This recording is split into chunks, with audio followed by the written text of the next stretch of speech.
AliExpress m'a envoyé ce Mi 11 Lite nouvelle génération 5G. Et ils m'ont demandé tout simplement de faire une vidéo test du produit tout en parlant d'AliExpress. C'est vrai que j'aime bien AliExpress, c'est là où je vais commander pratiquement tous mes smartphones entrée de gamme, milieu de gamme, car l'avantage c'est que c'est beaucoup moins cher et surtout tu payes pas de TVA d'importation. Surtout que celui-là je l'ai reçu en 3 jours, livré de France à France. Enfin voilà, AliExpress c'est quand même un site que j'apprécie beaucoup. D'ailleurs si tu connais pas trop, j'ai fait quelques vidéos pour te dire comment commander, les avantages, etc. D'ailleurs c'est plus le Mi 11 maintenant, c'est le Xiaomi 11 Lite 5G NE. Ouais, alors des noms à rallonge comme ça Xiaomi, faut arrêter. Stop. Non mais là il y en a marre, Xiaomi, faut arrêter tous ces noms. D'accord, c'est ce que je viens de dire. Déjà, le premier truc qui est vraiment bien sur ce smartphone, ça va être le design. Là, on est sur un design sobre. C'est vrai que c'est pas forcément joli, hein. C'est un truc tout sobre, il est blanc, bon, un peu pétillant, il prend pas les traces de doigts.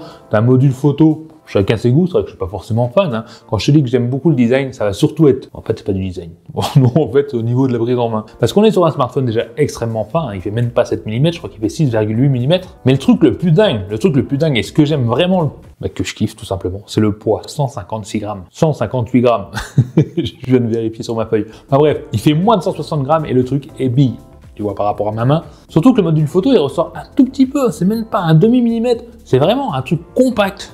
Quand je dis compact, c'est sur le côté fin et le côté léger, parce qu'il est quand même assez grand. Après, au niveau définition, bon, on n'est pas sur un truc où on se dit, waouh, c'est un smartphone ultra haut de gamme.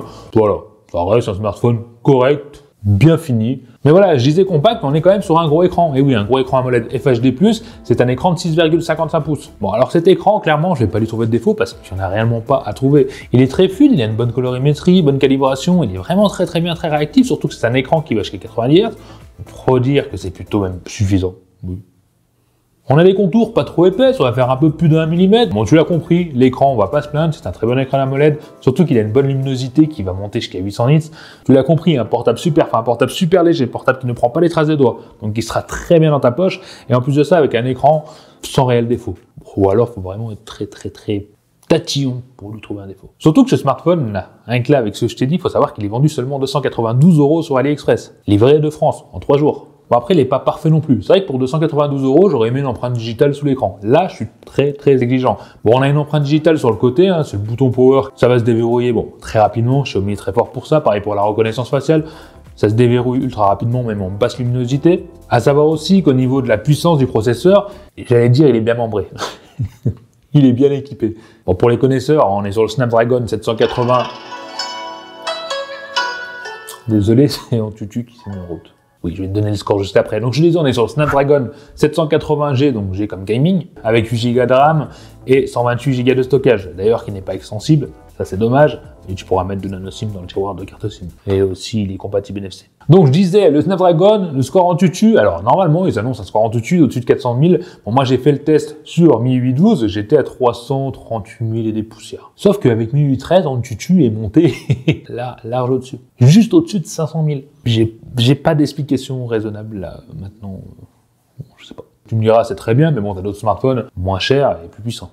Le Poco. Mais ils sont bien plus imposant. C'est des briques, quoi. Et donc, sans parler forcément de la puissance en tutu, on va directement au jeu, je peux te dire que c'était fluide. Bon, j'ai pas joué à 100 000 jeux, j'ai joué à Alpha 9, et mon expérience en jeu était très bonne. Bon, la colorimétrie était bonne, comme tu peux le voir, vu qu'il a une bonne luminosité et une bonne sensibilité au niveau de l'écran, et qu'il est fluide, franchement, il réagit très bien, et bien, tout simplement, la plupart des jeux, tu pourras jouer tranquillement dessus, même si parfois, tu veux jouer à des jeux plus gourmands, ça les fera tourner, après, tu seras juste pas au graphique maximum, mais ça ira très bien, surtout qu'il ne chauffe pas. Et oui, j'ai pas ressenti de chauffe, que ce soit pour le test en tutu ou pour les jeux, et ça, pour un smartphone, ça devient rare, surtout de cette épaisseur-là.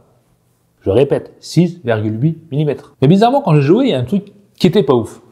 Ça n'a rien à voir avec la puissance ni l'écran, c'était le son. Parce qu'on est bien sur un son stéréo, ça c'est très bien. Hein. Franchement, tout le monde le propose pratiquement maintenant, surtout à ce tarif-là. Mais la qualité...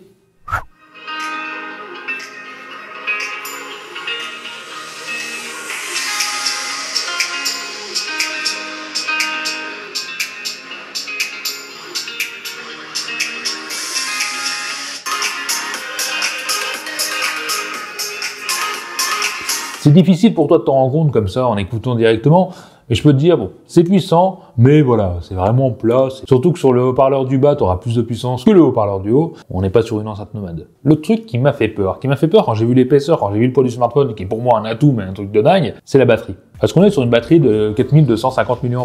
Bon, tu me diras, ça va, vu la taille du truc, ça va.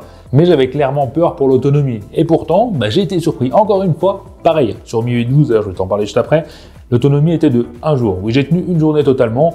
C'est sûr, aller à 2 jours, ça va être compliqué, mais une journée, tu tiendras, ça fera l'affaire et c'est plutôt très bien. Voire extrêmement bien. Toujours pareil pour la taille et pour le poids. Pour l'épaisseur. Surtout qu'à l'intérieur de la boîte, ils te fournissent un chargeur de 33 watts. 33 watts en charge donc rapide et il faudra à peu près 1 heure, 1h10, on va dire, pour le charger de 0 à 100. Après, je t'ai beaucoup parlé de Mi 8 12 parce que pendant la période de test que j'ai faite, en fait, il y a une mise à jour Mi 8 13. Et oui, j'ai eu la chance de passer à la mise à jour maintenant. Ou peut-être qu'elle était disponible avant, mais vu que j'ai eu le téléphone maintenant, bon, tu m'as compris. Pour ceux qui connaissent pas forcément Xiaomi Mi 8 12, bon, c'est la ROM, on est sur Android 11. D'ailleurs, elle est peut-être passée en Android 12 avec la Mi 8 13. Et personnellement, c'est vrai que je suis pas très fan. Bon, t'as quand même pas mal de trucs sur cette ROM. Tu as la possibilité de personnaliser les thèmes, personnaliser le Always On Display. T'as pas mal de fonds d'écran. Bon, voilà. C'est une ROM plutôt standard qui peut être bien optimisée. Bon, après, t'as des applications préinstallées déjà sur le téléphone. Voilà, c'est pas forcément une ROM que j'affectionne particulièrement, mais il faut dire que c'est efficace, ça fait quand même son travail. Mais voilà, je suis passé à Mi 8 13, qui est normalement une amélioration, et j'ai trouvé le smartphone moins optimisé pour l'instant. Je viens de l'installer, donc il va y avoir des mises à jour et des mises à jour, heureusement, et j'ai trouvé moins performant. Pour la navigation, j'ai eu quelques latences, bon, des petits bugs par-ci par-là, qui sont pas gênants en soi tous les jours, et peut-être que quand tu regarderas cette vidéo, ça sera tout corrigé et que ça sera une bombe atomique avec Mi 8 13. Autre point fort marketing sur ce smartphone, ça va être l'appareil photo parce que la caméra principale est de 64 mégapixels. Pour le tarif, c'est très bien. Tu as aussi une caméra macro de 5 mégapixels et une caméra ultra grand angle de 8 mégapixels.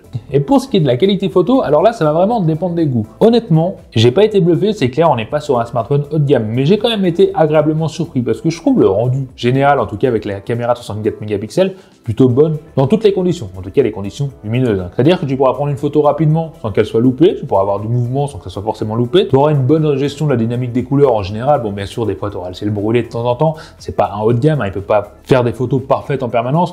Mais sur la globalité, l'utilisation de tous les jours pour prendre des photos des enfants, etc., des bâtiments, des vacances, faut dire qu'il fera largement l'affaire. C'est un bon photophone pour ça. Bon, après, le mode macro, c'est sûr, c'est pas le truc très utile. Bon, il est là. Il est pas forcément très bon.